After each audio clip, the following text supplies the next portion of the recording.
Hello students, welcome back to physics with Shubham sir. आज हम लोग थर्मल प्रॉपर्टीज़ ऑफ मैटर में 4th लेक्चर लेके आ गए। इसके पहले 3 लेक्चर अपलोड कर दिया है, सो उसका लिंक तुमको डिस्क्रिप्शन में मिल जाएगा। जस्ट मोर पे क्लिक करो, वहाँ तुमको मिल जाएगा, ठीक है। तो इसके पहले जो 3rd लेक्चर हमने किया था उसमें हमने डिटेल में स्पेसिफिक हीट कैपेसिटी का बात किया और हीट इक्वेशन का बात किया, जो बहुत इंपॉर्टेंट है, तुमको याद रहना चाहिए।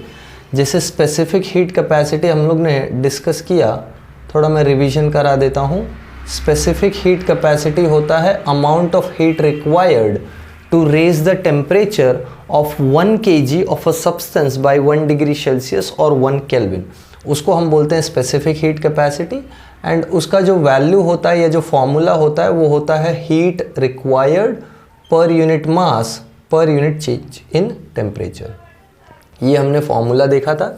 ये फॉर्मूला कैसे आता है ये पिछले लेक्चर में डिटेल में एक्सप्लेन किया है, कैसे हीट डिपेंड करता है मास और टेम्परेचर पे वगैरह वगैरह। फिर हमने देखा था molar specific heat capacity which was, अगर मैं molar specific heat capacity define करूँ तो उसको हम कैपिटल C से डिनोट करते हैं और वो आता है heat per unit molar mass पर यूनिट चेंज इन टेम्परेचर। ये specific heat capacity in terms of moles आता है।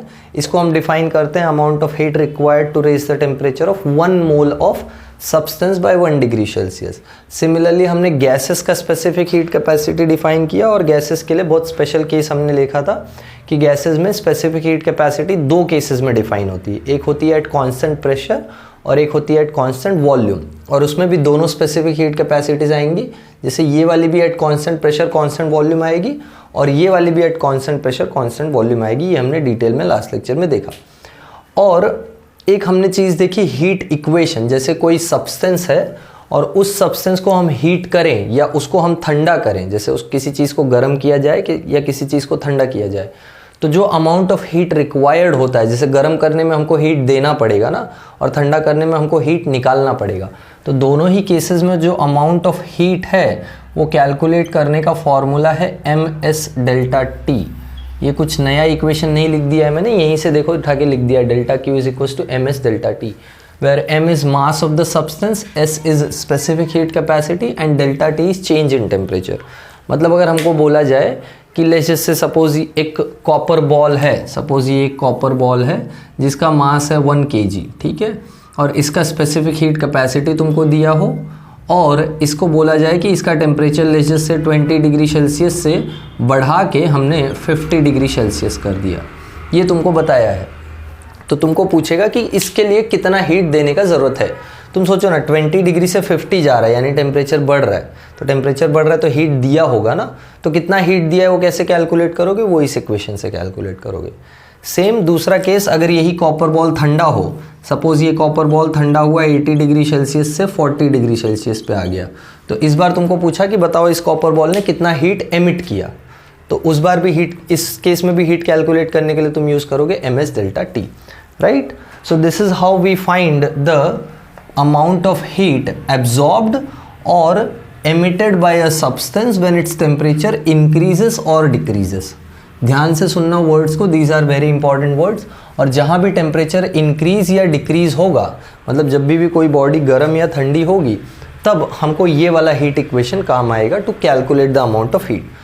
आज हम उसके आगे का पार्ट करने जा रहे हैं और आज हम बहुत डिटेल में थोड़ा एक इम्पॉर्टेंट चीज़ पढ़ेंगे which is called as state change या चेंज ऑफ स्टेट। अब तक हम टेम्परेचर चेंज के बारे में पढ़ रहे थे, अब हम स्टेट चेंज के बारे में पढ़ेंगे।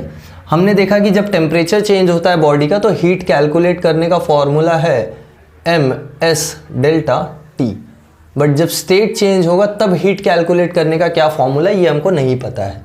ये टेम्परेचर चेंज जब होगा तब हीट कैलकुलेट करने का फॉर्मूला है।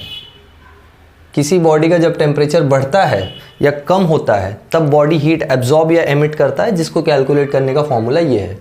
वेयरएज जब किसी बॉडी का स्टेट चेंज होता है, जैसे आइस मेल्ट होकर वाटर बनता है या वाटर वेपराइज होकर स्टीम बनता है या स्टीम कंडेंस होकर फिर से वाटर बनता है, वाटर फ्रीज होकर फिर से आइस बनता है, तो जहाँ जहाँ स्टेट चेंजेस होते हैं ना, वहाँ एक चीज़ बहुत इंपॉर्टेंट है कि टेम्परेचर चेंज नहीं होता है। पता है ये बात? वाटर का फ्रीजिंग पॉइंट भी 0 डिग्री सेल्सियस है और आइस का मेल्टिंग पॉइंट भी 0 डिग्री सेल्सियस है। मतलब आइस 0 डिग्री पे मेल्ट होके वाटर भी बन जाता है और वाटर 0 डिग्री पे फ्रीज होके आइस भी बन जाता है। मतलब यहाँ टेम्परेचर चेंज होता ही नहीं है मेल्टिंग पॉइंट फ्रीजिंग पॉइंट पे। इन सिंपल वर्ड जहाँ मैं बोलूँ, जहाँ भी स्टेट चेंज होता है वहाँ टेम्परेचर चेंज नहीं होता है। एक बात याद रखना, when there is a state change, state मतलब क्या यार, स्टेट मतलब सॉलिड लिक्विड गैस। जब सॉलिड से लिक्विड जाएगा तब टेम्परेचर चेंज नहीं होगा, जब लिक्विड से गैस जाएगा टेम्परेचर चेंज नहीं होगा। उल्टा भी होगा तो भी, लिक्विड से सॉलिड आएगा तो भी टेम्परेचर चेंज नहीं होगा। When there is a state change, there is no temperature change. ये बात याद रख लेना, बहुत इंपॉर्टेंट है क्योंकि बार बार ये चीज़ काम आने वाली है। ठीक है, जब स्टेट चेंज होगा तब टेम्परेचर चेंज नहीं होगा, याद रख लो ये बात। ठीक है, फाइन। तो हम लोग समझते हैं क्या होता है। हमको मालूम है कि कोई सब्सटेंस अगर सॉलिड स्टेट में है और उसको हमको लिक्विड स्टेट में ले जाना है तो हमको क्या करना पड़ता है, हीटिंग। और हीटिंग करके क्या होता है, सॉलिड से कैसे सब्सटेंस लिक्विड में जाता है, via the process of melting, right. तो ये मेल्ट होके क्या बन जाएगा, लिक्विड। सिंपल। अब यही लिक्विड से अगर सॉलिड में आना है तो हमको मालूम है लिक्विड से सॉलिड में आने के लिए क्या होना पड़ता है, फ्रीजिंग। तो ये फ्रीज होके सॉलिड भी बन जाता है। मतलब ये दोनों रिवर्सिबल प्रोसेसेस हैं। सॉलिड का लिक्विड होना, लिक्विड से फिर सॉलिड होना, ये पॉसिबल है। सिमिलरली लिक्विड को और हम हीट करें तो लिक्विड हीट होके via the process of boiling, या इसको बोलते हैं वेपराइजेशन, ये बन जाता है गैस। और गैस कंडेंस होके या कंडेंसेशन होके क्या बन जाता है, ये लिक्विड बन जाता है। तो ये बात याद रखना, सॉलिड से लिक्विड जाने का प्रोसेस है मेल्टिंग, लिक्विड से गैस जाने का प्रोसेस है बॉइलिंग, गैस से लिक्विड आने का प्रोसेस है कंडेंसेशन, लिक्विड से सॉलिड जाने का प्रोसेस है फ्रीजिंग। और ये सब एक एक कांस्टेंट टेम्परेचर पे होता है। जैसे ये जो चीज़ जिस टेम्परेचर पे होती है उसको बोलते हैं मेल्टिंग पॉइंट या फ्रीजिंग पॉइंट। मेल्टिंग पॉइंट सुना होगा ना सबने, राइट। बॉइलिंग पॉइंट सुना होगा ना सबने, डिफाइन किया होगा, याद है। वैसे ये जो पार्ट है, ये जो कन्वर्जेशन है, ये कन्वर्जेशन होता है बॉइलिंग पॉइंट पे। तो यहाँ से दो टेम्परेचर्स हम डिफाइन करेंगे। एक होता है मेल्टिंग पॉइंट, ठीक है। Melting point is the constant temperature, ध्यान से समझ लो, डेफिनेशन बता रहा हूँ, ध्यान से देखो। The constant temperature at which when a solid absorbs heat it converts into liquid state। तो ये एक कांस्टेंट टेम्परेचर है जिस पे अगर सॉलिड हीट एब्जॉर्ब करेगा तो वो लिक्विड में कन्वर्ट हो जाएगा। और इसी का उल्टा डिफाइन होता है फ्रीजिंग पॉइंट। मतलब ऐसा कांस्टेंट टेम्परेचर जिस पे एक लिक्विड हीट एमिट करेगा तो फ्रीज होके सॉलिड बन जाएगा। समझ में आया, कन्वर्ट होके सॉलिड स्टेट में चला जाएगा। तो मेल्टिंग पॉइंट और फ्रीजिंग पॉइंट दोनों की वैल्यू सेम होंगी गिवन सब्सटेंस के लिए। जैसे वाटर के लिए जो मेल्टिंग पॉइंट है, सॉरी आइस के लिए जो मेल्टिंग पॉइंट है वो 0 डिग्री सेल्सियस है और वाटर के लिए जो फ्रीजिंग पॉइंट है वो 0 डिग्री सेल्सियस है। तो आइस और वाटर H2O ही है, बस सॉलिड और लिक्विड स्टेट में, ये बात याद रखना, ठीक है। सिमिलरली होता है बॉइलिंग पॉइंट। बॉइलिंग पॉइंट क्या हो जाएगा, बॉइलिंग पॉइंट हो जाएगा the constant temperature at which a liquid absorbs heat and converts into gaseous state। तो इस पर्टिकुलर टेम्परेचर पे लिक्विड हीट एब्जॉर्ब करके गैसियस स्टेट में कन्वर्ट हो जाएगा। या कंडेंसेशन पॉइंट बोले तो इस पर्टिकुलर टेम्परेचर पे गैस हीट रिलीज करके लिक्विडिफाई हो जाएगी या लिक्विफाई हो जाएगी। तो ये दोनों कांस्टेंट टेम्परेचर्स होते हैं। याद रखना कुछ वैल्यू, जैसे एग्जांपल के लिए for water it is 0 degree Celsius. यहाँ पे फॉर वाटर, अरे सबको ये मालूम है ना, वाटर का melting point, boiling point. Melting point होता है 0 डिग्री सेल्सियस और बॉइलिंग पॉइंट होता है 100 डिग्री सेल्सियस। तो याद रखना बॉइलिंग पॉइंट, मेल्टिंग पॉइंट ये कांस्टेंट टेम्परेचर्स हैं। और सॉलिड से डायरेक्टली गैस में कन्वर्ट होने वाला एक प्रोसीजर होता है जिसको हम बोलते हैं सब्लिमेशन। कोई कोई सब्सटेंस को जब हम एनर्जी देते हैं तो वो लिक्विड में ना कन्वर्ट होकर डायरेक्टली गैसियस स्टेट में कन्वर्ट हो जाता है। जैसे कैम्फर होता है या कपूर, कपूर देखा है सबने, ड्राई आइस, ये सब जो सब्सटेंसेस हैं they directly undergo from their solid to gaseous state, और गैस से वापस से सॉलिड में कन्वर्ट होने के प्रोसेस को हम बोलते हैं डिपोजिशन। तो ये सब याद रखना। मेल्टिंग पता है ना, melting is the process of conversion of solid to liquid at a constant temperature. Boiling is again process in which a liquid gets converted to gas, और ये सब at constant temperature, हाँ याद रखना। Melting is a process in which a solid gets converted to its liquid state at constant temperature. Boiling, a process in which a liquid gets converted to its gaseous state at constant temperature. Same way में sublimation, a process in which a solid gets converted to its gaseous state at constant temperature. ये भी constant temperature पे ही होता है, ये भी constant temperature पे ही होता है। सारे state change के processes constant temperature पे, यहाँ लिखा दिया है इसलिए ये चीज़ याद रखना। जहाँ भी state change आया वहाँ temperature change नहीं होगा। तो अगर temperature change नहीं हो रहा है तो हमको heat calculate करने का एक ही फॉर्मूला अब तक पता है, ms डेल्टा टी। तो अगर टेम्परेचर चेंज हो रहा है, अगर टेम्परेचर चेंज हो रहा है तो हम ये फॉर्मूला यूज़ कर लेंगे। बट अगर टेम्परेचर ही नहीं चेंज हो रहा है तो हम कौन से फॉर्मूला से वो हीट निकालें जो हीट एब्जॉर्ब करके स्टेट चेंज हो रहा है। अरे जैसे यहाँ पे देखो ना, मेल्टिंग पॉइंट क्या है, मेल्टिंग पॉइंट पे अपने को हीट तो देना पड़ रहा है ना, एब्जॉर्ब कर रहा है ना हीट, तो कितना हीट एब्जॉर्ब कर रहा है वो कैसे कैलकुलेट करोगे, टेम्परेचर तो चेंज ही नहीं हो रहा है। So for that we have a new concept and will be having a new formula which is for the latent heat. यहाँ पे लेटेंट हीट का कॉन्सेप्ट आएगा, ठीक है। ये जो हीट है ये टेम्परेचर चेंज के काम आ रही है, ये हीट से बॉडी का टेम्परेचर कम हो रहा है, बढ़ रहा है, ये सब चीज़ें। ये जो हीट हम लोग डिफाइन करेंगे इससे बॉडी का स्टेट चेंज होगा, तो इसको बोलते हैं लेटेंट हीट, ठीक है। ये नोट डाउन करो, फिर मैं लेटेंट हीट का कॉन्सेप्ट बताता हूँ और फिर हम हीटिंग कर्व भी देखेंगे एक सॉलिड का, या यूजुअली हम लोग आइस का देखेंगे हीटिंग कर्व। चलो ये नोट डाउन हो गया। कुछ बेसिक डेफिनेशंस थे, ये तुमने स्कूल में भी किया हुआ है, कुछ नया नहीं बताया है मैंने, बस तुमको फैमिलियराइज करा रहा हूँ कि प्रोसेसेस क्या क्या हैं। इन्हीं प्रोसेसेस का बार बार बात होगा तो अटक मत जाना। ये स्टेटमेंट तो बोल्ड में लिख लो अपने बुक में, जहाँ भी स्टेट चेंज आएगा वहाँ टेम्परेचर चेंज नहीं होगा, ठीक है। तभी क्वेश्चन सॉल्व कर पाओगे, क्योंकि क्वेश्चंस में तुमको ये नहीं बोलेगा कि टेम्परेचर कांस्टेंट है, तुमको खाली बोल देगा कि स्टेट चेंज हुआ है। मतलब एक आइस इतना अमाउंट ऑफ आइस इतने गैस में, इतने लिक्विड में कन्वर्ट हो गया या वाटर में कन्वर्ट हो गया, तो हीट बताओ। तो तुम्हारा दिमाग वहाँ चलना चाहिए कि since there is a conversion there must not be a temperature change, ठीक है। हाँ, अगला मैं क्या बताने जा रहा था, अगला मैं बताने जा रहा था लेटेंट हीट। देखो latent heat, what is latent heat? Latent heat is basically amount of heat absorbed or released by the substance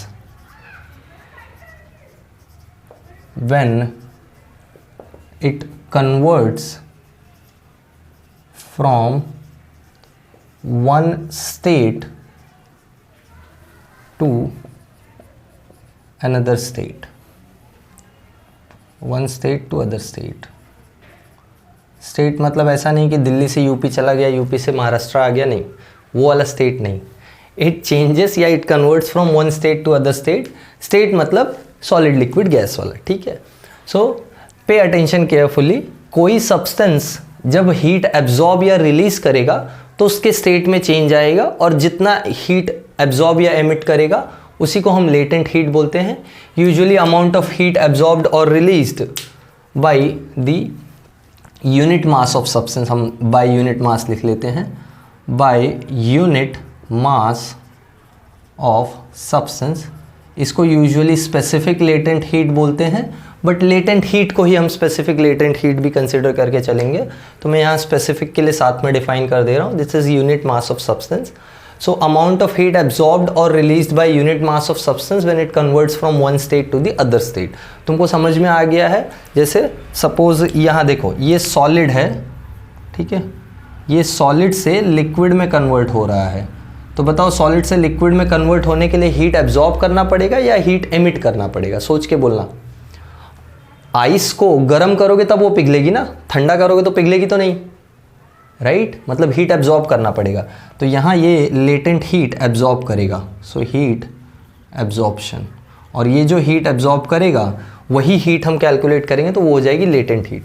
और यहाँ पे लिक्विड से सॉलिड जाने में हीट क्या करेगा? रिलीज करेगा। अरे क्योंकि पानी को जब तुम ठंडा करोगे तभी तो वो बर्फ़ बनेगा ना, तो यहाँ हीट क्या हो रही है? रिलीज़ हो रही है। तो ये बात याद रखना, स्टेट्स तुमको बहुत अच्छे से पता होने चाहिए। अगला देखो, लिक्विड। लिक्विड से जब तुम गैस जाओगे तो हीट क्या करना पड़ेगा? बोलो, एब्जॉर्ब करना पड़ेगा। अरे पानी लिक्विड फॉर्म में है, उसको गैस बनाना है तो और हीट करना पड़ेगा ना, तो ये गैस। और जब गैस से तुम लिक्विड में आओगे तो तुमको कूल करना पड़ेगा, तो यहाँ पे हीट रिलीज़। तो तुमको समझ में आ गया अभी? जैसे आइस जब मेल्ट होकर वाटर बनता है तो वो क्या करता है? हीट रिलीज़ करता है। वहीं पे जब गैस या वाटर वेपर जब लिक्विड वाटर में कन्वर्ट होता है तो वो हीट रिलीज़ करता है। फाइन, चलो ये लेटेंट हीट हमको डिफाइन करना है। दो तरह का लेटेंट हीट होगा। तुम देखो ना, ये हीट और ये हीट सेम नहीं होंगे, ये और ये सेम होंगे। एब्जॉर्ब करके सॉलिड से लिक्विड बनने में जितना एब्जॉर्ब करना पड़ रहा है, लिक्विड से वापस सॉलिड बनने में उतना ही रिलीज़ करना पड़ेगा, बिकॉज ऑफ एनर्जी कंजर्वेशन। ठीक है, हम लोग कंसिडर करके चलेंगे कि एनर्जी कंजर्वेशन हो रहा है। यहाँ पे भी ये हीट और ये हीट सेम होंगे, बट ये दोनों सेम नहीं होंगे। समझा क्या बोला? जैसे मैं ले लूँ आइस, आइस कन्वर्ट हुआ वाटर में, ठीक है, और वाटर कन्वर्ट हुआ स्टीम में। ध्यान दो, तो आइस से वाटर कन्वर्ट होने में जो हीट एब्जॉर्ब्ड है, ये हीट एब्जॉर्ब्ड अलग होगी। इसको मैं बोल देता हूँ Q, या लेटेंट हीट हम लोग बात करें तो will just right latent heat. और ये भी होगा लेटेंट हीट, बस दोनों में फ़र्क समझ लो क्या है। ये जो लेटेंट हीट है इसको हम बोलते हैं लेटेंट हीट ऑफ फ्यूजन, और इसको हम बोलते हैं लेटेंट हीट ऑफ वेपराइजेशन। ध्यान से सुनो, दो लेटेंट हीट्स हैं। एक जब सॉलिड से लिक्विड में कन्वर्जन हो रहा है या लिक्विड से सॉलिड में कन्वर्जन हो रहा है तो उसको हम बोलेंगे लेटेंट हीट ऑफ फ्यूजन। वहीं पे जब लिक्विड से गैस में कन्वर्जन होगा या गैस से लिक्विड में कन्वर्जन होगा, तब जो अमाउंट ऑफ हीट रिलीज होगा उसको हम बोलेंगे लेटेंट हीट ऑफ वेपराइजेशन। और ये सब यूनिट मास के लिए, 1 किलो आइस 1 किलो पानी में कन्वर्ट हो गया, 1 किलो पानी 1 किलो स्टीम में कन्वर्ट हो गया, ये सब चीज़ें। तो यहाँ से दो डेफिनेशंस आएंगी, एक होगा लेटेंट हीट ऑफ फ्यूजन, ठीक है, एक होगा latent heat of fusion, latent heat of fusion.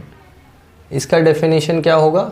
It is the amount of heat absorbed or released by unit mass of substance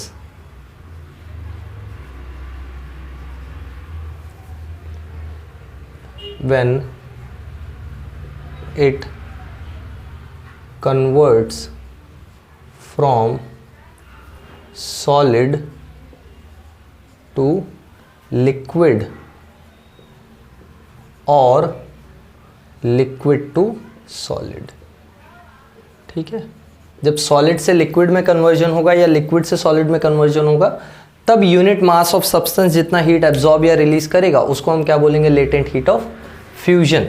वहीं पे अगर हमको latent heat of vaporisation define करना है, this is latent heat of vaporisation. देखो ये तुमको क्यों बताया जा रहा है या क्यों मैं पढ़ा रहा हूँ ये चीज़। कैलोरीमेट्री जब हम लोग स्टार्ट करेंगे ना, तो क्वेश्चन सारे जो होंगे ना वो मिक्स आते हैं, स्पेसिफिक हीट कैपेसिटी और लेटेंट हीट दोनों से मिक्स क्वेश्चंस होंगे, दोनों एक साथ एक क्वेश्चन में मिक्स हो जाएगा तो अटक जाओगे। इसीलिए इसको अलग से पढ़ा रहा हूँ मैं, अलग से लेक्चर भी इस पे बना रहा हूँ। तो ये 3 पार्ट होगा लेक्चर्स का। पहले मैंने स्पेसिफिक हीट कैपेसिटी कवर किया पिछले लेक्चर में, यहाँ मैं लेटेंट हीट कवर कर रहा हूँ। इसके बाद जो लेक्चर आएगा उसमें मैं कैलोरीमेट्री कवर करूँगा, ठीक है। तो वहाँ तुम क्वेश्चन से फैमिलियर होगे कि कैसे क्वेश्चन आते हैं। So latent heat of vaporization, it is the amount of heat absorbed or released by unit mass of substance when it converts from liquid to gas और गैस टू लिक्विड। समझ में आई बात? जब लिक्विड टू गैस कन्वर्ट हो रहा है या gas to liquid convert हो रहा है, तब जो अमाउंट ऑफ हीट एब्जॉर्ब या रिलीज होगा उसको हम क्या बोलेंगे? Latent heat of vaporisation. तो मैं लेटेंट हीट का फॉर्मूला दे रहा हूँ तुमको यहाँ पे, अच्छे से ध्यान से देख के लिखो और समझ के लिखो एक एक चीज़। फिर हम लोग एक छोटा सा 1-2 क्वेश्चंस भी देख लेते हैं तो तुमको आइडिया लग जाएगा मैं क्या बोल रहा हूँ। जैसे फॉर्मूला जो है लेटेंट हीट का, द फॉर्मूला इज़, जो हम लोग हीट दे रहे हैं, जैसे एग्जांपल के लिए समझ लो, एक सपोज जैसे मेरे पास ये इतना बड़ा आइस क्यूब है, ठीक है, ये इतना बड़ा आइस क्यूब है और ये इतना बड़ा आइस क्यूब है। तुम ज़रा दिमाग लगाओ अपना और सोच के बताओ कौन से वाले आइस क्यूब को मेल्ट करने में कम हीट लगेगा? इसको मेल्ट करने में कम हीट लगेगा, इसको मेल्ट करने में ज़्यादा हीट लगेगा।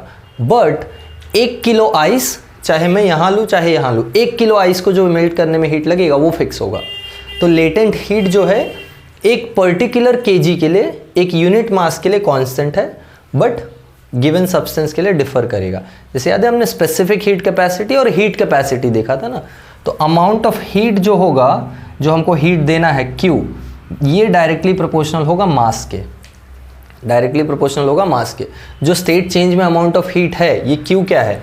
Where Q is heat absorbed और रिलीज्ड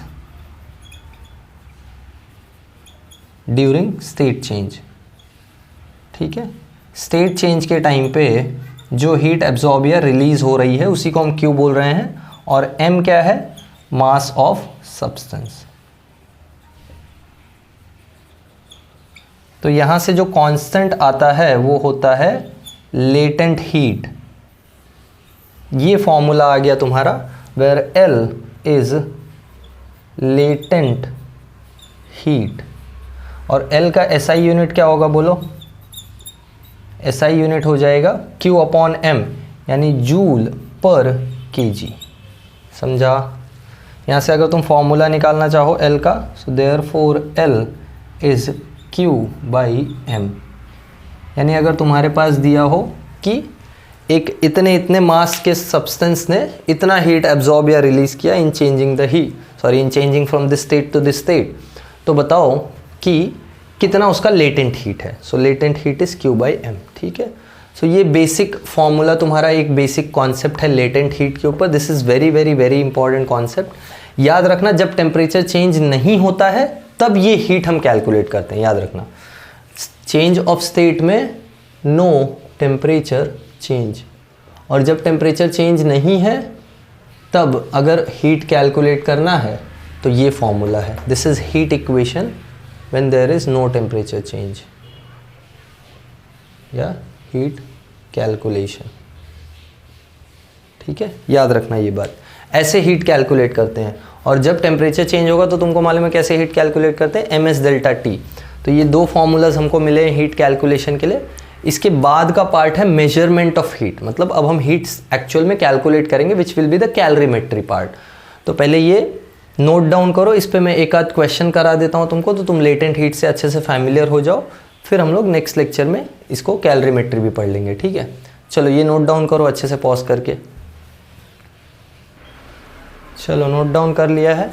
ठीक है, मैं तुमको थोड़ा लेटेंट हीट वैल्यूज़ बताता हूँ, तुमको थोड़ा समझ में आए कि क्या बात चल रही है, और तुमको हीटिंग कर्व भी बता दूं, because we have to see that as well.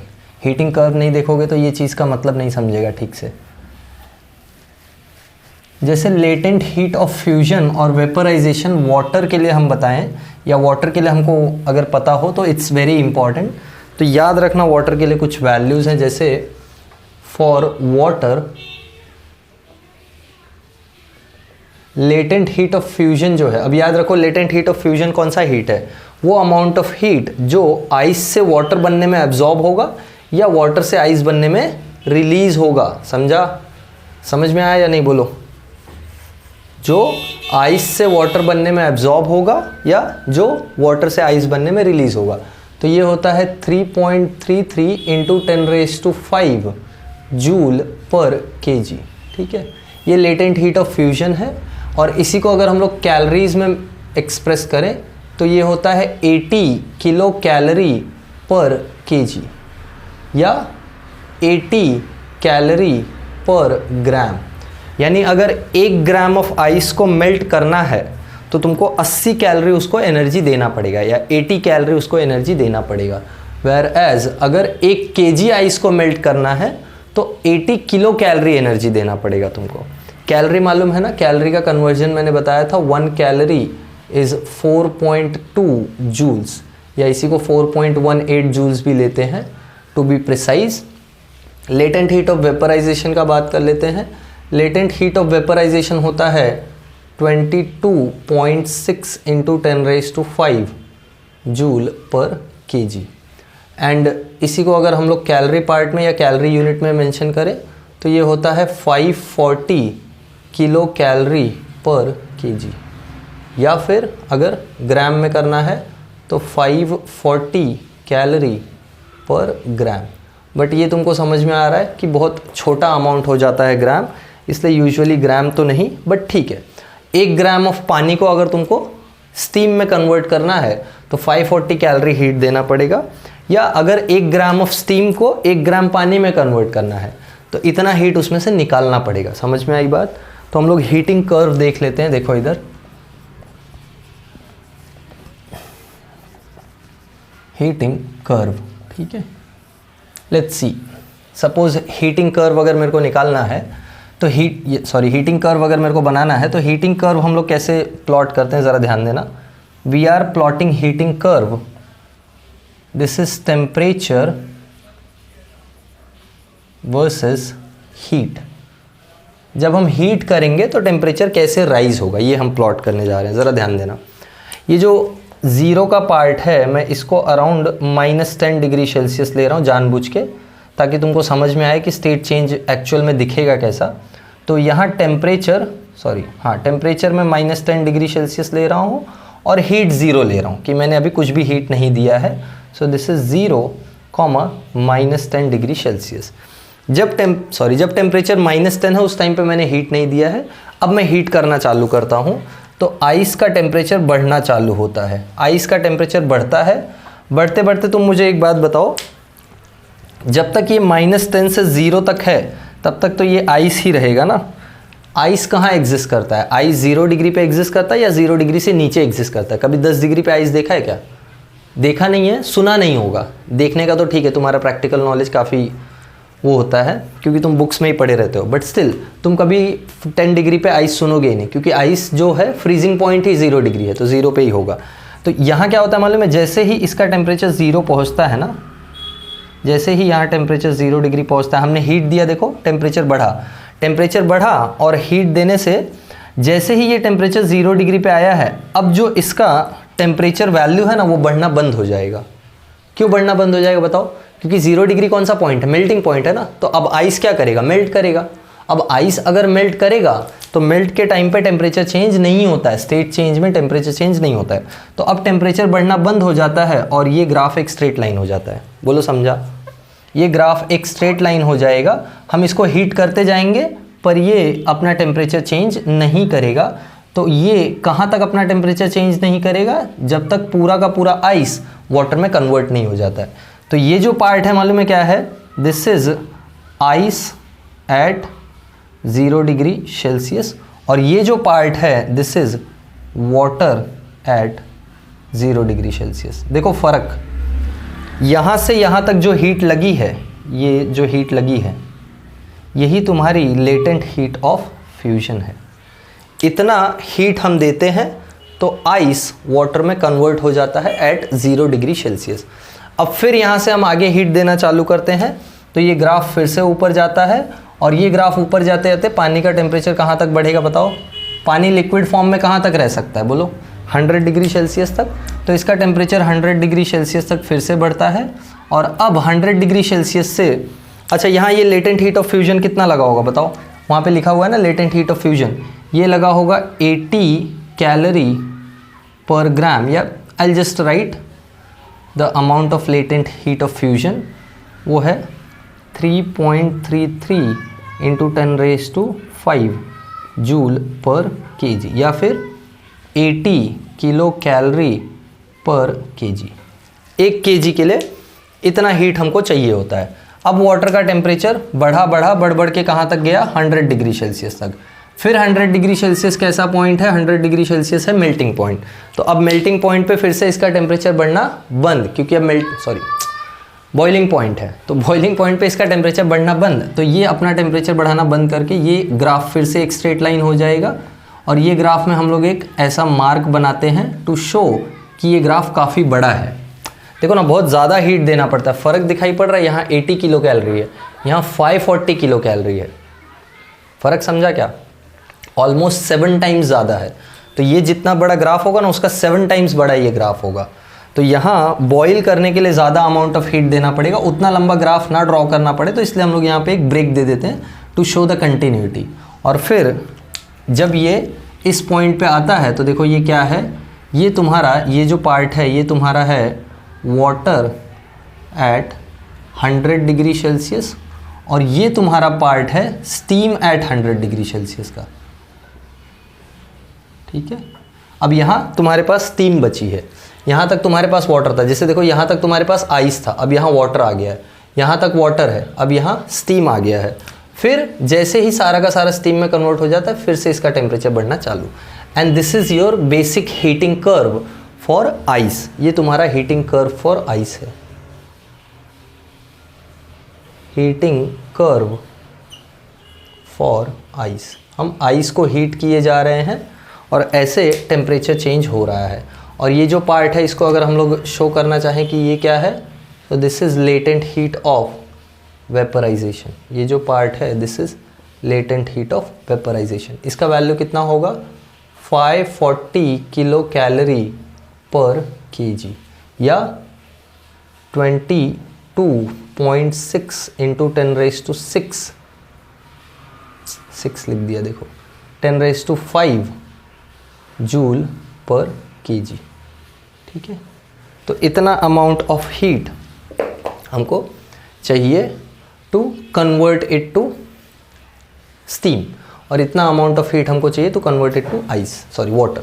ये बोलो समझ में आया या नहीं? देखो यहाँ से यहाँ तक टेम्परेचर चेंज नहीं हो रहा है, यहाँ से यहाँ तक टेम्परेचर चेंज नहीं हो रहा है। सो this is very very important.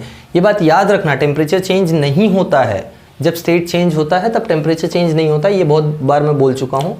एक एग्जाम्पल छोटा सा ले लेते हैं। जैसे फॉर एग्जाम्पल हमको बोला जाए कि इफ़ सपोज हमको बोला गया if 5 kg of ice is converted to water, and of course temperature change fixed है, सॉरी टेम्परेचर चेंज नहीं हुआ है। So if 5 kg of ice is, या 5 kg of ice at 0 degree Celsius melts to या converts to 5 kg water at 0 degree Celsius. अभी मैं दोनों 0 degree Celsius पे ले रहा हूँ ताकि सिर्फ लेटेंट हीट का बात हो। तो हमको क्या पूछा है? Calculate heat absorbed. ठीक है, हमको पूछा है कितना हीट एब्जॉर्ब हुआ है, ये कैलकुलेट करना है। बोलो कैसे कैलकुलेट करोगे? हमको मालूम है ये आइस यानी सॉलिड, सॉलिड से लिक्विड में कन्वर्ट हुआ यानी लेटेंट हीट ऑफ फ्यूजन लगा होगा। हीट का फॉर्मूला क्या होता है? मास टाइम्स लेटेंट हीट, राइट?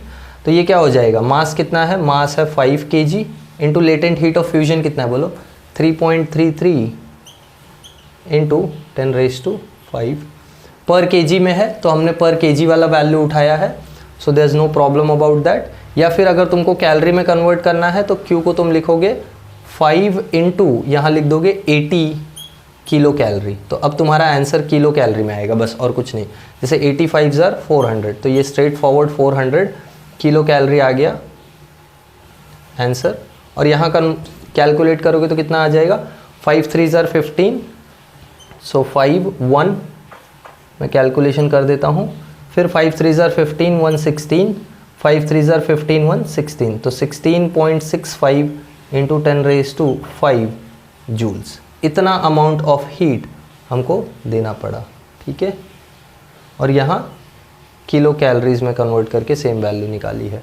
अरे इसका और ये दोनों वैल्यू सेम है, इसको भी जूल में कन्वर्ट करोगे तो फिर से वही नंबर आ जाएगा। So this is one example और of how to use the formula of latent heat. ध्यान रखना, जब भी क्वेश्चन ऐसा है कि टेम्परेचर चेंज नहीं हो रहा है या सिर्फ स्टेट चेंज हो रहा है, तब तुम ये वाला हीट का फॉर्मूला लगाओगे टू कैलकुलेट द हीट। जब टेम्परेचर चेंज मेंशन्ड होगा तब तुम स्पेसिफिक हीट वाला फॉर्मूला लगाओगे, ठीक है। तो आई होप तुमको जो भी किया है ये लेक्चर में एकदम डिटेल में समझ में आया है। हर एक चीज़ अच्छे से समझ लो, क्योंकि इसी पे कैलोरीमेट्री पूरा बेस्ड है। अभी कैलोरीमेट्री जो हम नेक्स्ट लेक्चर शूट करेंगे उसमें पूरा इसका और स्पेसिफिक हीट कैपेसिटी का मिक्स क्वेश्चंस रहेगा, क्योंकि कैलोरीमेट्री में दोनों चीज़ें होती हैं, ठीक है।